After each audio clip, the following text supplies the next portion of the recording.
Saya Bumi ada. Saya bicara. Saya bicara. Saya bicara. Saya bicara. Saya bicara.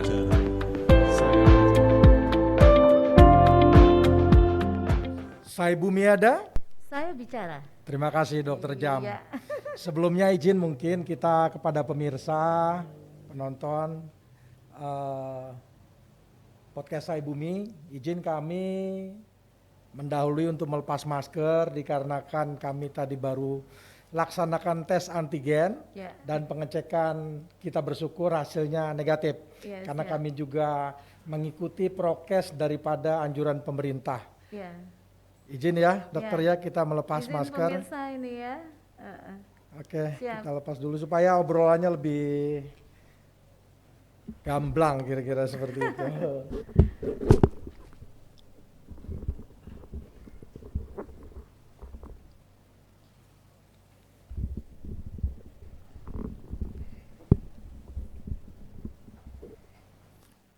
Baik, Ya. dokter. Lebih enak ya ini ngomongnya. Lebih enak ya, lebih lepas Iya, ya. lebih lepas ya Bang ya. Udah Oke. lama nih nggak pernah kayak gini Betul. nih. Oke, kita mulai Ya. dokter.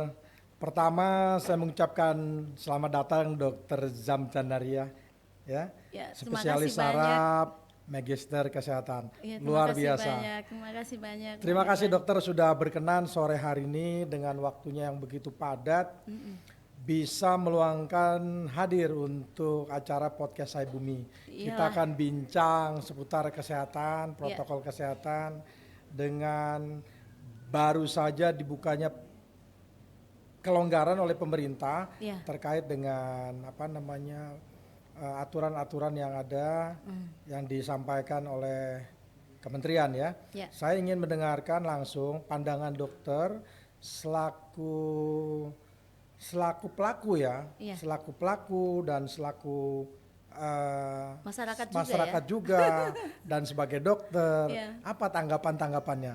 Tetapi dokter, sebelum kita mulai pada acara bincang, Iya. mungkin saya ingin dokter mengenalkan dulu sosok dokter ini, profilnya lah kira-kira, Iya, supaya iya. kita semua bisa kenal nih. Nggak kenal nggak sayang Ya, ya Bang. betul. Iya.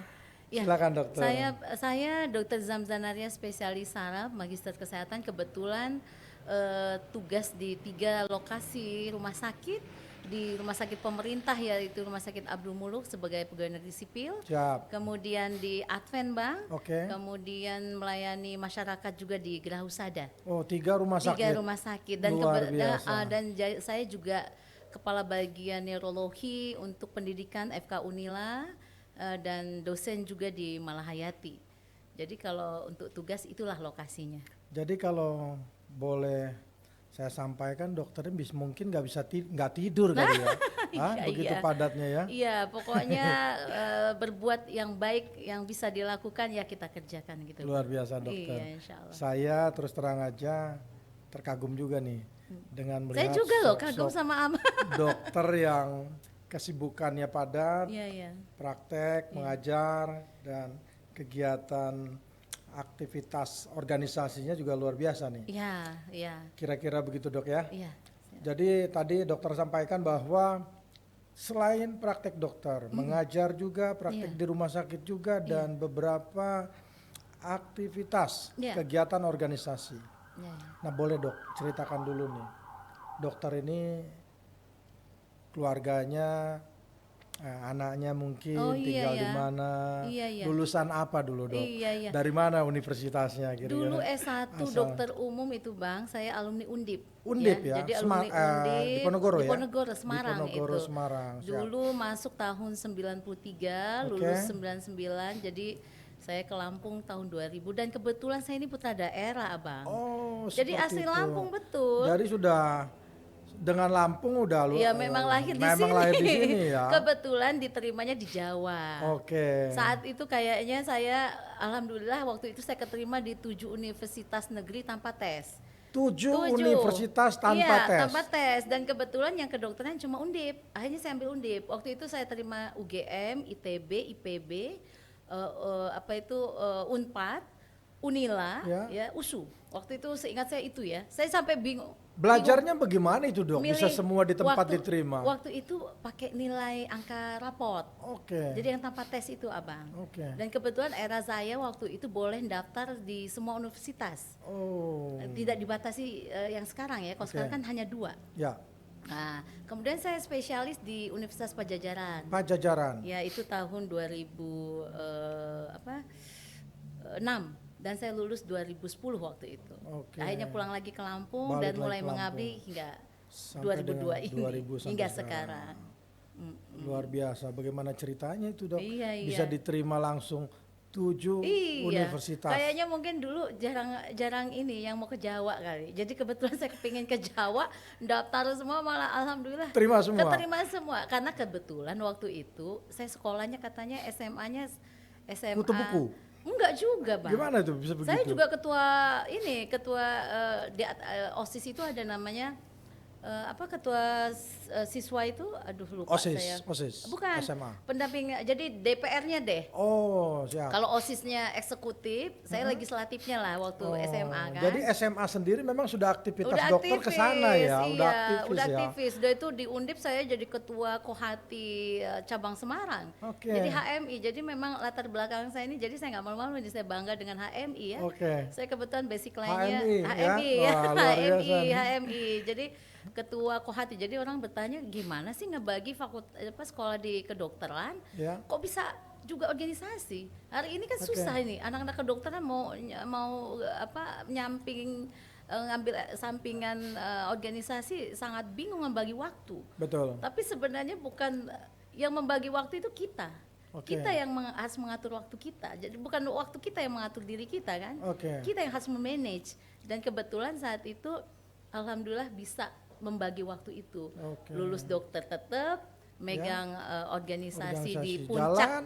Di puncak kebetulan saya dapat yang puncak ya, jadi ketua umum Kohatinya saat itu. Luar Alhamdulillah biasa. jalan juga dengan baik. Luar biasa Iya, dok. Wah, itu basic pengalaman perlu dulu. dicontoh nih untuk anak-anak muda Iya, nih. mudah-mudahan insyaallah lah Bang lah, mudah-mudahan. Lampung ini sebenarnya luar biasa ya dok. Iya, iya. Hanya mungkin seperti ini ya. Ini kita sampaikan seperti ini supaya anak muda kita, kaum milenial, jadi jangan sibuk bermain atau berorganisasi yang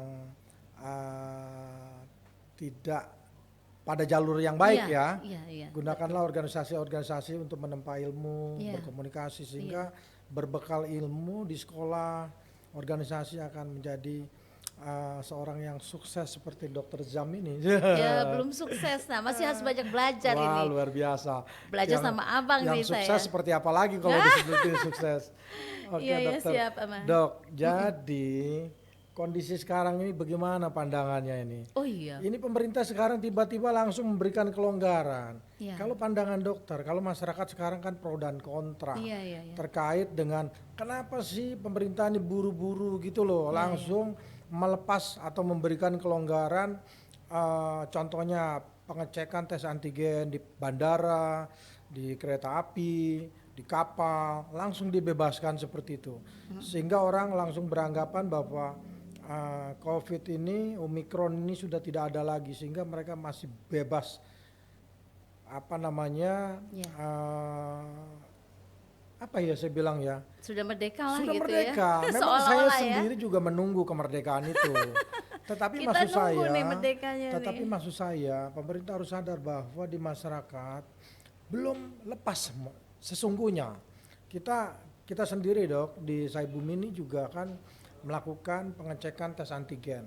Masih dok, masih pengecekan itu ada, yang Omikron itu masih ada. Iya. Tetapi orang tidak seperti dulu saat COVID luar biasa takutnya. Kalau sekarang lebih ringan katanya. Iya, iya. Tetapi kita siapa yang mau menerima penyakit seperti itu kan Betul, kira-kira. betul. Dan bahkan juga masih ada beberapa kasus Iya. yang orang tua teman meninggal dikarenakan COVID Omikron. Nah artinya kalau saya lihat pro dan kontra di masyarakat terkait dengan kelonggaran pemerintah begitu cepatnya dan sebagainya. Kalau pandangan masyarakat masih ada yang menolak dok. Jangan terburu-buru, Iya. tahap bertahap sehingga betul-betul zero ya Omikronnya di masyarakat aman dan sebagainya, silakan pemerintah ngambil kebijakan karena korbannya masih ada. Iya. Dan orang tua dong, orang tua itu masih rentan sekali dengan penularan seperti Iya, ini. betul, Bang. Nah, kita mencoba Membedah. mengundang dokter ya. Untuk membedah seperti ya. apa ini dokter dari ID juga Iya, iya, ya kan? iya. Dari kalangan dokter Iya. bisa sedikit memberikan pemahaman maupun anjuran lah. Paling tidak kondisinya anjuran dok, supaya orang jangan gegabah ya kira-kira. Iya. Silakan dok, seperti apa ini pandangannya?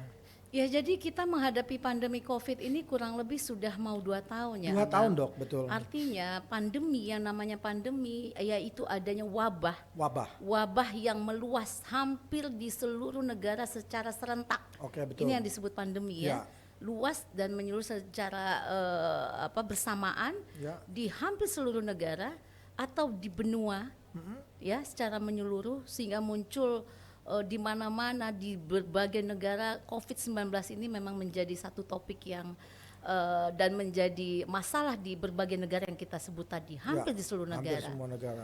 Sehingga awal pertama COVID ditemukan ini memang baik negara yang pertama kali ada COVID itu sendiri di Wuhan, Ya. ya, di daerah Wuhan, maupun akhirnya sudah menyebar ke antero dunia yang lain. Ya. Ini memang virus yang baru yang memang tubuh sendiri belum pernah mengenali. Antibodi kita belum pernah mengenali tipe virus ini. Oke. Tapi selama fase 2 tahun, rupanya virus ini yang sudah dikenali oleh tubuh juga, Ya. dia melakukan mutasi-mutasi dan varian-varian yang berubah-berubah, ya.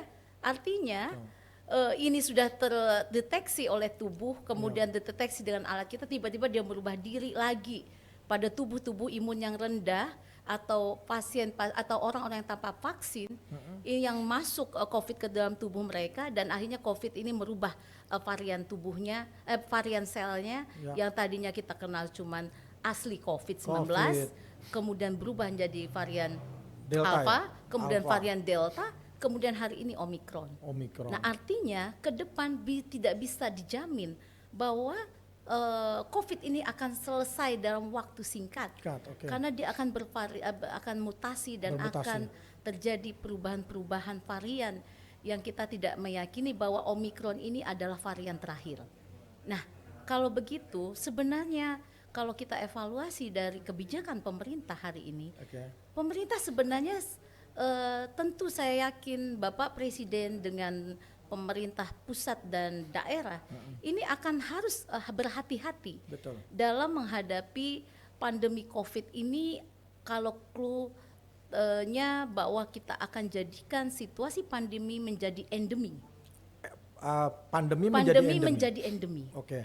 Kalau pandemi ini wabah merata dan serentak, Oke. ya, dengan tingkat frekuensi tinggi. Kalau endemi ini dianggap suatu penyakit tertentu yang sudah harus berdampingan dengan daerah tertentu yang mengalami itu. Contohnya endemi ini kalau di Indonesia ini malaria gitu, kayak flu biasa, ya, kayak demam berdarah. Walaupun dulu pernah juga kasus-kasus pandemi, pandemi dulu HIV, kemudian kasus apalagi yang pandemi, yang hari ini sekarang jadi endemi, ya. Tetapi untuk merubah Omicron atau COVID-19 menjadi pandemi menjadi endemi, tentu bukan ditentukan hari ini kita jadikan endemi, tidak begitu, tidak begitu, Abang. Ada tahap-tahapan yang harus dilakukan, dan saya yakin pemerintah akan melakukan itu dengan baik, karena dampaknya bukan hanya segi kesehatan, tapi seluruh sendi-sendi ini kalau kita betul kata Abang melonggarkan dengan terbuka lebar dan merdeka gitu, tidak ada lagi COVID di Indonesia. Meyakini itu, padahal di dunia sana ini masih menjadi perbincangan bahwa varian-varian COVID masih akan muncul kembali, bukan hanya Omicron yang kita anggap. Jadi Omicron ini yang terakhir ya, yang hari ini ada. Tapi setelah Omicron ini akan ada varian baru, ini who knows? Siapa yang tahu? Nah, itulah sebabnya maka dalam menyikapi pandemi COVID-19 ini untuk menuju ke endemi atau menuju menganggap bahwa kita berdampingan dengan virus ini, ada tahap-tahapan yang harus kita lakukan. Dan saya yakin pemerintah akan melakukan itu. Jadi kalau menentukan kapan pandemi jadi Nggak ada yang endemi, tahu ya? nggak tahu kapan. Nggak ada yang tahu. Dan itu pun nggak bisa besok, nggak bisa begitu. Dan Dia bertingkat. tingkat kadarnya kita juga belum tahu ya. Iya. Apakah itu lebih rendah Varian dari Omikron Omikron atau nanti terjadi hal yang luar yang lebih biasa buruk lagi, dari lebih Omikron. buruk. Karena namanya namanya virus. Nggak bisa Dia kelihatan ya, Dok? bermutasi tidak semau yang dia mau. Sesuai dengan semakin dia belajar imun kita dengan baik, ini varian COVID juga bisa berkembangnya lebih baik dan lebih cepat dan lebih bervariasi baik keganasannya maupun penyebaran yang cepat. Nah kalau Omikron sendiri, dia kan varian COVID yang memang dianggap varian yang paling cepat menyebar, 5 Ya. kali lipat daripada Delta. Penyebarannya. Iya, lebih cepat dia. Tetapi memang secara klinis ya secara klinis baik teori maupun kenyataan yang kita Kenyataan di hadapi di lapangan. pasien di lapangan, Ya. memang varian Omikron ini lebih ringan, Lebih Bang. ringan. Iya, jadi jarang banget kasus Omikron yang kita dapatkan. Ada anosmia yang keluhan hilang penciuman. Dia gejala-gejala klinis seperti like flu syndrome memang Ya, kayak flu. seperti orang katanya kena radang tenggorokan, Pilek, batuk nelen pilek. sakit, demam, menggigil, panas dingin dan biasa nggak lama. Ya. Oke. Dia 7 sampai 10 hari. Itu paling lama, Bang. Ya. Kalau tanpa penyakit penyerta. Jadi kalau dia Omikron murni. Jadi artinya yang kematian-kematian yang Itu pasti ada nempel Omikron iya, ini ada penyakit penyertanya. penyerta. Jadi pasti ada penyakit penyerta. Kalau Oke. pure murni virus Omikronnya sendiri, maka tentu kalau melihat perjalanan klinis pasien-pasien Omikron yang hari ini kita hadapi Iya. maupun secara teorinya, memang Omikron ini tipe virus yang COVID yang paling ringan gejalanya. Tetapi tidak juga meyakini bahwa dengan keringanan ini tidak memberi. Ada juga beberapa case yang memberikan dampak yang berat, ada Ada ya? Tetapi tentu case yang saya bilang tadi biasanya diikuti oleh penyakit-penyakit penyerta. Nah jadi untuk menyikapi bahwa pandemi jadi endemi, itu pemerintah tentu akan melakukan tahapan-tahapan yang panjang ceritanya. Mengevaluasi bukan hanya segi saintik atau segi kesehatan aja, dia harus melihat segi ekonomi, sosial, hukum dan lain-lain ini pertimbangannya. Nah presiden saya akan menelaah itu dengan baik. Ya. Apa yang harus dilakukan untuk mencapai itu? Kita harus lihat tingkat varian COVID Omikron ini yang hari ini yang kita hadapi. Bagaimana frekuensi penyebaran? Kalau dia mau dijadikan endemi, tentu kalau satu penyakit ini dia hanya menyebar maksimal hanya untuk satu orang. Nah itu masih kita pikirkan ini untuk jadi endemi. Yang kedua, prasyarat untuk jadi endemi bahwa human immunity threshold pada pasien atau ambang kekebalan tubuh pasien ini ada ketentuannya. Ya, kita harus menuju itu, menuju ambang imun yang jelas. Sehingga ya diyakini bahwa ini kita bisa berdampingan hidup dengan si COVID. Dok, gitu. Jadi pertanyaan saya ada yang juga mungkin menggelitik ya di tengah masyarakat. Masyarakat diminta untuk vaksin sampai dengan terakhir booster. Ya. Tapi juga dok, sudah booster masih kena juga nih. Ya, Nah ini bagaimana dok? Pandangan dokter bagaimana ini? Ya jadi gini. Ini menarik ini. Booster Masyarakat kalau kita pasti, bayangin kan booster itu luar biasa gitu ya, kan. Masih juga. Betul. Bagaimana ini dok? Betul. Jadi itu tadi COVID ini bisa kita kendalikan tentu yang nomor satu pemungkasnya adalah prokes. Pamungkasnya adalah prokes. Ya protokol kesehatan memang nggak bisa dilonggarkan, belum. Makanya kita sendiri lakukan tes antigen harus rutin juga dok ya. Iya. Kalau sebenarnya pemeriksaan antigen itu kan penunjang abang. Antigen PCR itu penunjang diagnostik. Tetapi prokes yang dimaksud adalah ya seperti biasa ya, pasang masker, jaga jarak, cuci tangan. Itu sudah harga yang mati sudah setiap hari harus kita lakukan. Harga mati yang harus kita lakukan untuk sebagai senjata pamungkas untuk mencegah pandemi COVID ini dan diharapkan pelan-pelan nanti secara bertahap jadi endemi. Yang kedua, vaksin menjadi satu indikator lagi ya untuk menekan dan meningkatkan imun threshold tadi, Oke. herd immunity pasien Ya, tadi, betul. masyarakat tadi, sehingga dengan cakupan vaksin yang tinggi, Ya. diharapkan dengan prokes yang baik, cakupan vaksin yang tinggi, dengan efektivitas vaksin yang bagus, Ya. maka diharapkan tingkat penularan, Semakin frekuensi serangan sebaran COVID ini Semakin rendah. rendah, semakin Diharapkan kecil, semakin sempit, ya. diharapkan lagi penularan mungkin hanya maksimal ke satu orang saja. Sehingga kalau bisa sampai ke tahap itu, bisa kita tahap-tahap yang disebut endemi. Endemi. Dan itu pemerintah harus menyiapkan protokol untuk endemi. Nah, beda lagi, Dok? beda.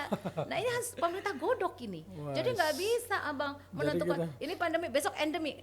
Mana protokolnya? Nah, itu Jadi maksud saya Dok, orang juga artinya nggak boleh gegabah ya Dok iya. ya. Nah, jadi vaksin Jangan sudah kemarin Delta, sudah lewat, ini Omikron, ini dianggap bercandaan. Ini santai-santai. om datang ke rumah katanya, kira-kira begitu. Iya si Om, Si ya. Om Nanti dia Tante bilang. Kron. Tante Kron. Ya, sekarang Omikron kan, Omikron, ya. Omikron. Nah, jadi berhubungan dengan vaksin tadi, kok Ya. sudah vaksin masih ini. Masih- Nah, ya. tujuan vaksin sendiri, kita ada antibodi yang alami Tubuh dengan kita ya? antibodi alami dengan antibodi yang dibuat, Oke. ya, yang tidak alami. Antibodi yang alami pasca COVID. Jadi Yang alami. kalau kita sudah mengalami COVID, kita terbentuk antibodi COVID-19 Ya. secara alami. Itu nambah kuat ya? Iya. Daya tahan tubuh kita nambah Jadi kuat. makanya kenapa orang pada post vaksin, Ya. post COVID, kita pending dulu 3 Ya. bulan jangan vaksin. Sayang. Oh. Antibodi COVID-nya masih ada di Ada. tubuh untuk imun, Ya. untuk defense dia. Tahu-taunya ditambah si Ya.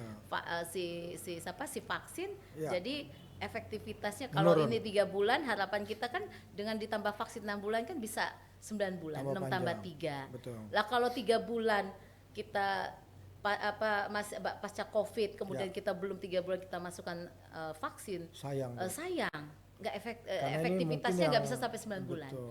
Nah, yang kedua, efektivitas vaksin itu berbeda-beda penerimaannya dan berbeda-beda jenis vaksin. Oh, jadi artinya Jadi- yang paling tolak ukurnya ini apa Dok? Tubuh kita sendiri, Satu, jenis vaksinnya. jenis vaksin. Yang kedua, ya respon tubuh masing-masing. Oh, pengaruh ya Dok ya? Iya, pengaruh.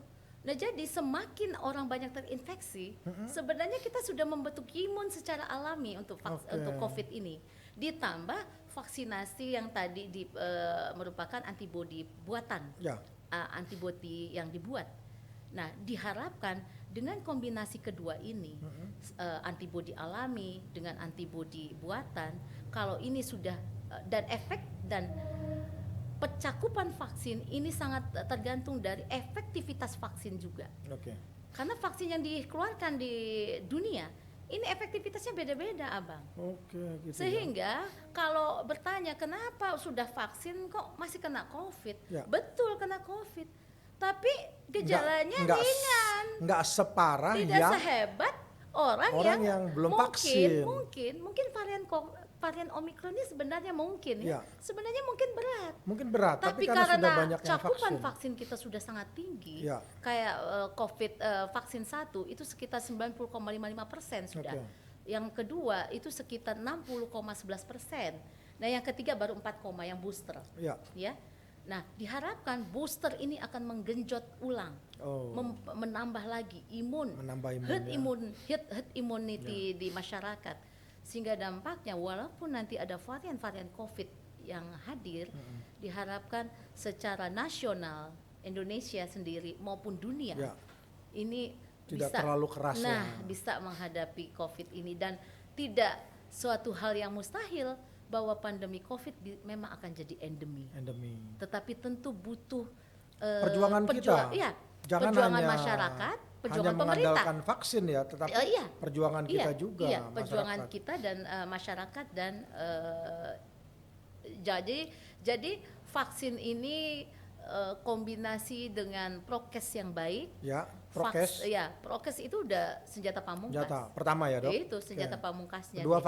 vaksin. ya. Ya, pola hidup kali Dok Iya, ya. pola hidup tentu ya, dengan meningkatkan imun secara alami sendiri Oke. tanpa diinfeksi si COVID, tapi Ya. imunitas tetap ditingkatkan Sehingga kalau imunnya tinggi kan, kalau dia usia muda gitu, Ya. kadang-kadang OTG saja, Iya, iya. tanpa gejala saja, Betul. ditambah dengan adanya vaksin. Oke. Nah, PR kita adalah bagaimana tugas pemerintah meningkatkan cakupan vaksin ini dengan maksimal, dan tugas masyarakat adalah bagaimana dia berpartisipasi untuk mengikuti vaksin ini dengan baik, sehingga hayalan kita pandemi COVID ini bisa jadi endemi dengan baik, itu betul-betul bisa terlaksana. Terlaksana. Dan masalahnya gini Abang, yang hari ini pemerintah lakukan bukan pelonggaran prokes. Nah ini harus masyarakat pahami. Oke. Yang dilakukan adalah pelonggaran PPKM. PPKM. Iya. Tapi orang mengertinya ini ya pemerintah ini memberikan kelonggaran semua. Nah ini, Nah juga ini harus- menurut saya harus- pemerintah harus ada komunikasi ya Bang. komunikasi ya. Komunikasi yang baik, mensosialisasi Betul, dengan baik, benar. dan jangan juga banyak Menggampangkan juga informasi. menggampangkan informasi. Kadang-kadang Betul. berita hoaxnya di mana-mana sih Betul. Bang. Makanya memang secara resmi kalau ada hal-hal yang menurutnya ini berkenan dengan masyarakat dan publik, Oke. mestinya penyampaiannya berita ini secara resmi, Betul. ya. Seperti dulu, ingat nggak waktu zaman COVID pertama Pertama. kali muncul? Betul. Itu kan diumumkan setiap ada Setiap penambahan sore kasus, diumumkan, perkembangannya sehingga kita diinformasikan. tahu oh jumlahnya segini-gini. Nah, kenapa enggak kalau memang ini akan menuju ke sana? Ya. Ini wacana kan sudah ada nih Abang. Betul. Tapi belum, itu belum. Ini baru wacana nih. Akan ada COVID-19 pandemi akan bergeser menjadi endemi. Pandemi. Nah, ini mohon pelan-pelan disosialisasikan Oke. ke masyarakat. Prokes tadi ya. Ya, Salah protokolnya, satunya, protokol kesehatannya itu utama. protokol endemi, Kementerian Kesehatan ini sudah harus siapkan ini. Oke. Sudah harus disusun, Ya.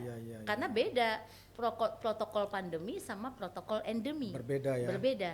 Nah, kemudian bagaimana cakupan vaksin kita? Nah, sekarang gini Abang, oke deh Indonesia negaranya sudah fokus untuk meningkatkan cakupan vaksin masyarakatnya. Oke. Tapi kita kan bukan hidup sendiri. Ada negara luar Ya. yang belum tentu juga konsentrasi dengan vaksin. Sama seperti kita. Ada juga negara yang tidak Cuek, melakukan ya. vaksin. Iya, ada Nah, negara lain yang cuek. masalahnya negara kita ini kan bukan negara yang tertutup. Betul. Kita kan negara terbuka. Terbuka. Siapapun bisa hadir. Betul. Kalau kita terburu-buru Ya. menjadikan Indonesia ini menjadi situasi pandemi jadi endemik, siap-siap saja kejadian yang pertama dulu terjadi bisa akan terulang kembali. Nah, ini harus kita waspadai. Jadi Ngeri saya sekali yakin, ya. saya yakin Abang bahwa kebijakan pemerintah untuk menuju hal-hal yang tadi kita diskusikan, melonggarkan prokes itu tidak akan mungkin untuk hari ini. Tidak bisa, nggak bisa kalau prokes dilonggarkan. Ya. Tapi PPKM dilonggarkan, beberapa penunjang mungkin dilonggarkan. Itu masih satu hal yang bertahap-tahap pelan-pelan pemerintah lakukan ya. Oke. Untuk tadi menuju situasi yang endemi. Iya. Jadi PR-nya adalah bagaimana cakupan vaksin kita tinggi. Oke. Yang kedua, bagaimana imun alami itu terbentuk oleh tubuh kita. Kesadaran mungkin ya, Ya, Dok. kesadaran Masyarakat ya. masyarakat ya. Jadi jangan menganggap pandemi sudah selesai. Betul, betul. Yang tadi Abang sampaikan bahwa kita sudah bilang merdeka gitu ya Bang. Nah, seperti kita juga udah nggak Iya, tahan udah loh nggak Bang. tahan. Pakai masker nih nggak Aduh, tahan. nggak kelihatan Nggak lagi di tahan. situ. Karena Kadang, ada sorry dokter, Iya. kadang kita undangan, pertemuan, siapa ya? Udah nggak bisa ciran lagi, nggak kenal. Nggak kenal betul Benar. Bang. Sama kita juga ketemu ibu kita dan sebagainya. Kita jadi, waduh ini Iya. prihatin nih seperti Iya, ini kondisinya. Betul. Tetapi itu tadi karena ini situasi sudah global, Ya. jadi tidak bisa Indonesia hanya berpikir sekup Indonesia. Oke, Dok. Oke deh kita mau melonggarkan. Tetapi ingat di sini sudah kuat misalnya kondisi ada pendatang yang akan mendatangkan. Oke. Nah itu harus menjadi telaah pemerintah. Oke dok. Terima kasih nih informasi yang terkait dengan pandemi ke endemi kira-kira gitu. endemi Kita harus gitu. selalu waspada ya. Waspada. Jangan kita berikan Prokes- kelonggaran terhadap prokes. Kalau prokes tidak longgar. Waspada ya. Iya, tapi kalau PPKM ya pemerintah sudah menentukan kelonggaran ya mungkin sudah Ini ada masyarakat susah membedakan mana yang kelonggaran, mana yang pelonggaran PPKM Nah, kira-kira itu- gitu ya. itu dia, Jadi itu informasi dia. ini sangat luar biasa dokter. Mudah-mudahan teman-teman pemirsa Saya Bumi juga bisa memahami. Ya. Terakhir dok mungkin siap. terkait dengan keilmuan dokter Ya. ya, spesialis saraf. Saraf.